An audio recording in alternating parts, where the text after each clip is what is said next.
Hello, Who Immortal Tade family, and we come back to our channel in the last 24 hours we have received the somber news of the passing of extraordinary talents, and today's episode is dedicated to non-honoring the memory before we start.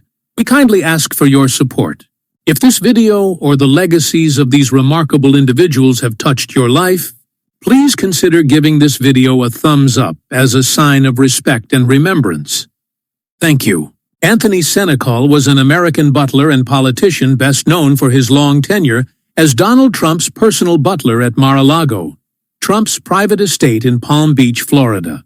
Born on October 29, 1941, in Plattsburgh, New York, Senecal served Trump for nearly 3 decades, from the early 1990s until his official retirement in 2009. Despite retiring, he remained associated with Mar-a-Lago as an unofficial historian and tour guide. Senecal's relationship with Trump was characterized by a blend of personal loyalty and eccentricity. He was known for his deep knowledge of Trump's preferences, from the way he liked his steak cooked to his mood indicators, such as wearing a red or white cap. Senecal's role extended beyond that of a traditional butler. He was also entrusted with managing the estate's operations and serving as a de facto historian, offering tours of the property to guests. However, Senecal's public persona became controversial due to his outspoken and inflammatory statements. In 2016, a series of Facebook posts surfaced in which he made violent threats against then-President Barack Obama, including calling for Obama to be taken out by our military and shot as an enemy agent in his first term. These posts drew widespread condemnation and led to an investigation by the U.S. Secret Service. Trump's campaign distanced itself from Senecal, stating that he had not been employed by Mar-a-Lago since 2009 and condemning his remarks as disgusting. Presidency, 2017-2021. During his presidency, Trump implemented several significant policies, including imposing a travel ban on citizens from Senecal's legacy is a complex one, marked by decades of service to a high-profile figure and marred by his later controversial statements. He passed away on April 21, 2020, in his hometown of Plattsburgh, New York. Who is Donald Trump? Donald J. Trump is an American businessman, television personality, and politician who served as the 45th President of the United States from 2017 to 2021. Born on June 14, 1946, in Queens, New York City, Trump was the 4th of 5 children in the Trump family. He earned a bachelor's degree in economics from the Wharton School of the University of Pennsylvania in 1968. Business career. Trump took control of his family's real estate business in 1971, renaming it the Trump Organization. He expanded the company's holdings by acquiring and developing numerous properties, including hotels, casinos, and golf courses. His business ventures were often marked by high-profile deals and extensive media coverage. Despite facing financial challenges, including 6 business bankruptcies in the 1990s and 2000s, Trump maintained a prominent public profile. Television career. From 2004 to 2015, Trump hosted the reality television show The Apprentice, which contributed to his celebrity status and showcased his business acumen. The show's success helped solidify his image as a successful entrepreneur and public figure. Political career. Trump announced his candidacy for president in June 2015 as a Republican. His campaign was characterized by populist rhetoric, promises to make America great again, and controversial statements on various issues. Despite initial skepticism from political analysts, Trump secured the Republican nomination and won the 2016 presidential election against Democratic nominee Hillary Clinton. 7 Muslim-majority countries, expanding the U.S.-Mexico border wall, and enforcing a family separation policy at the southern border. He also rolled back numerous environmental and business regulations, signed the Tax Cuts and Jobs Act into law, and appointed 3 Supreme Court justices. Post-presidency. After losing the 2020 election to Joe Biden, Trump and many of his supporters falsely claimed that the election was stolen. These claims culminated in the January 6, 2021 Capitol riot, where a mob of Trump supporters stormed the U.S. Capitol building in an attempt to overturn the election results.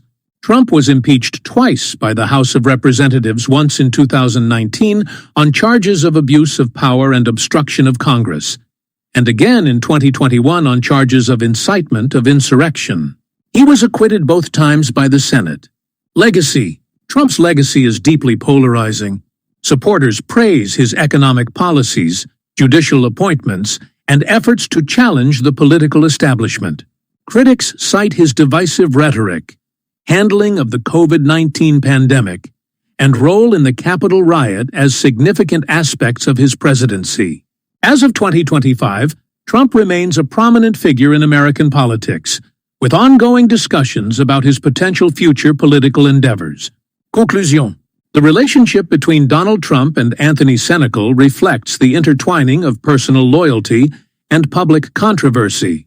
Senecal's decades of service to Trump at Mar-a-Lago provide a glimpse into the private life of a public figure, while his later actions highlight the complexities and challenges of navigating public service and personal beliefs. Trump's career, marked by business ventures, television fame, and political leadership, continues to influence American society and politics. Christina Amphlett, a tribute to an iconic artist. Christina Amphlett, born on October 25, 1959, in Geelong, Victoria, Australia, was a multifaceted artist renowned for her contributions as an actress, composer, and vocalist. She gained international acclaim as the lead singer of the Australian rock band Divinyls, best known for their provocative hit, I Touch Myself. Amphlett's distinctive voice and bold stage presence made her a prominent figure in the music industry.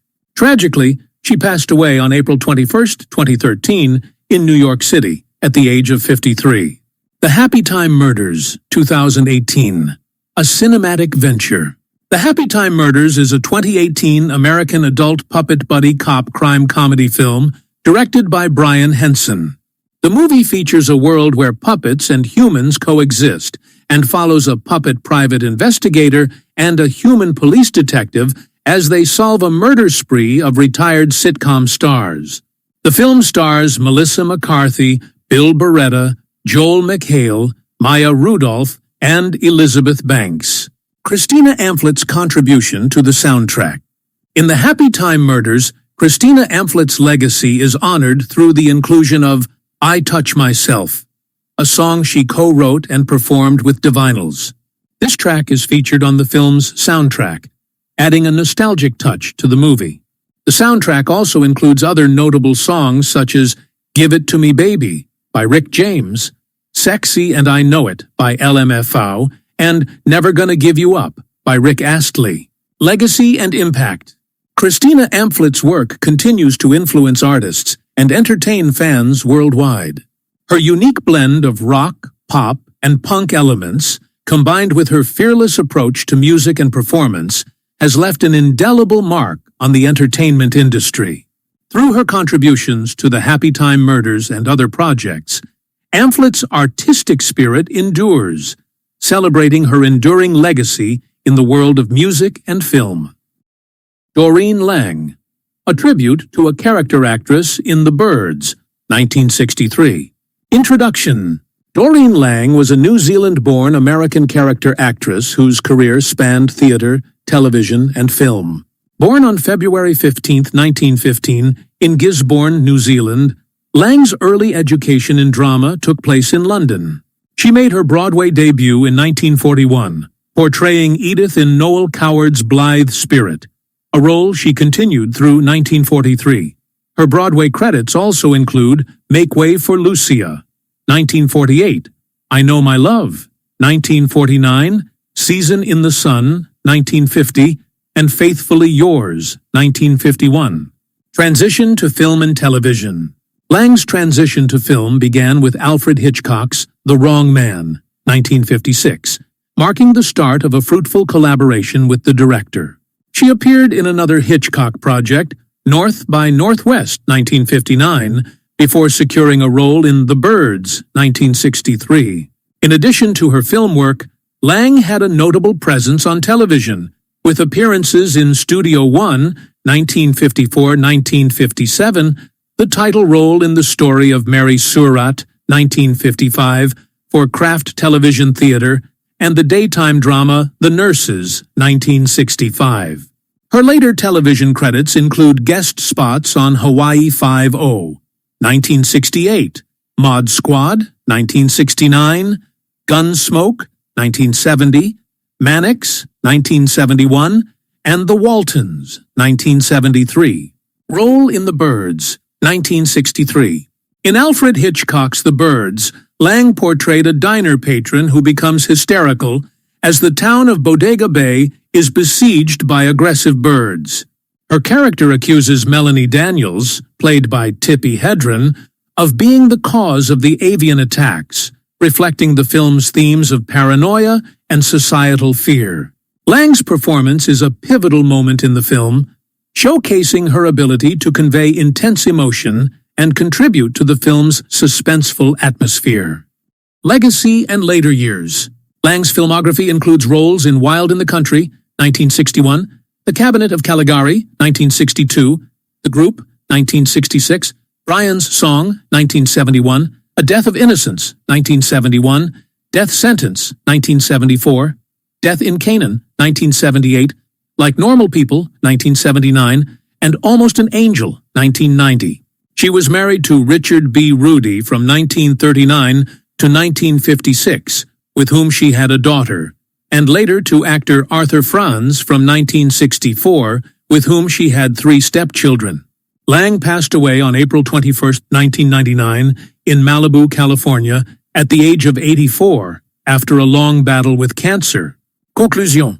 Doreen Lang's portrayal in The Birds remains a testament to her skill as a character actress. Her ability to evoke fear and suspicion in a brief yet impactful scene contributed significantly to the film's enduring legacy in the horror genre. Lang's diverse career across stage, television, and film showcases her versatility and dedication to her craft, leaving an indelible mark on the entertainment industry. Eleonora Duse, A Legacy in Theatre and Cinema. Introduction. Eleonora Duse, 1858-1924, stands as a monumental figure in the world of theatre and cinema. Renowned for her profound emotional depth and innovative acting techniques, she revolutionized stage performance in the late 19th and early 20th centuries. Her sole venture into cinema, the 1917 silent film Scener, Ashes, remains a testament to her artistic vision and commitment to storytelling. Early life and theatrical beginnings. Born in Vigevano, Lombardy, Italy, Duse was introduced to the world of theater at a tender age. Her parents, both actors, immersed her in the theatrical milieu, and by 4 she was performing on stage. Her early exposure to the stage laid the foundation for what would become a distinguished career. Theatrical career and artistic philosophy. Duse's approach to acting was revolutionary. Eschewing the theatrical traditions of her time, she emphasized internalization and emotional authenticity. She believed in eliminating the self, allowing the character to emerge organically through her performance. This method captivated audiences and critics alike, earning her acclaim across Europe and America.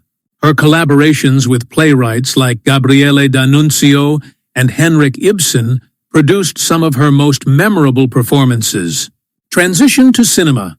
Scenere, 1917. In 1916, after a 7-year hiatus from the stage, Duse was persuaded to star in Scenero, a film adaptation of Grazia Deletta's 1904 novel. Directed by Fabo Mari, the film tells the poignant story of Rosalia Darius, a mother who sacrifices her son for a better life, only to face the consequences years later. Duse co-wrote the screenplay, bringing her theatrical sensibilities to the cinematic medium. Despite her initial enthusiasm, Duse was dissatisfied with the final product. She felt that the film did not capture the essence of her performance, and later expressed her disappointment, stating that there was nothing or almost nothing of her in the film. This sentiment was echoed by critics who noted that Deuce's subtle emotional expressions were not effectively conveyed through the medium of film. Legacy and influence. Although Senecal was Deuce's only film appearance, her impact on the world of theater and cinema is immeasurable. Her innovative acting techniques paved the way for future generations of actors. Deuce's dedication to her craft and her willingness to explore new mediums demonstrate her enduring commitment to the arts. Conclusion. Eleonora Deuce's legacy transcends the boundaries of stage and screen. Her contributions to the art of acting have left an indelible mark on the theatrical and cinematic worlds. Senecal, though a brief foray into film, encapsulates the depth and complexity of her artistry, ensuring that her influence continues to inspire and resonate with audiences and performers alike. Eric Chappell, a retrospective on his contribution to British television comedy. Introduction. Eric Chappell, 1933 to 2022, was a distinguished English television writer renowned for his extensive work in sitcoms. Over a career spanning from the early 1970s to the early 2000s, Chappell crafted some of the UK's most beloved and enduring comedy series. His writing was characterized by sharp wit, memorable characters, and a keen understanding of human relationships. Early life and career beginnings. Born in Grantham, Lincolnshire, Chappell was educated at Grantham Boys Central School.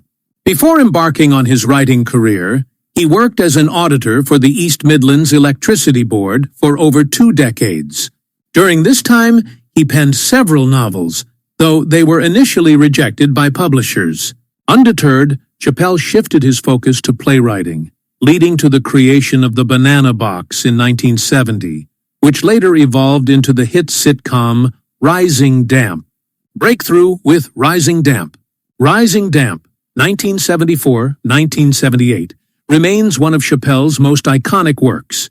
Based on his play, The Banana Box, the series starred Leonard Rossiter as the lecherous landlord Rigsby and featured Richard Beckinsale and Francis Delatour.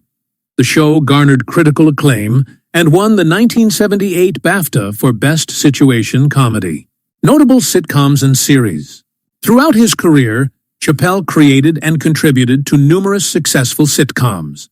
The Squirrels, 1974-1977, an office-based comedy that ran for 3 series.